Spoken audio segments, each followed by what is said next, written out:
Γιώργο. Έλα, σταθήκαμε, έλα, Χρυσά, έλα, κάνουμε μια όλη μαζί. Για να πεις τι. Θα μας βγάλει ο Τάκης. Πάρε κάτι σκοτάδια. Ποδοσφαιρική ομάδα. Καθίστε κάτω. Σαν ποδοσφαιρική.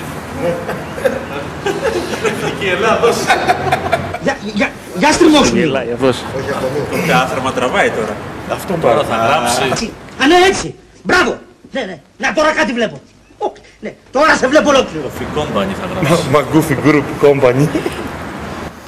Να. Από εδώ θα βγει το πουλάκι. Λοιπόν, όλοι ακίνητοι, έτσι. Σαν ποδοσφαιρική. Λοιπόν, 1, 2, 3 και ο Θεός βοηθός. Τι να εκπαιδευτά, τι είναι αυτό. Είπες να είναι, αφού βαράς το γάμο του καρά.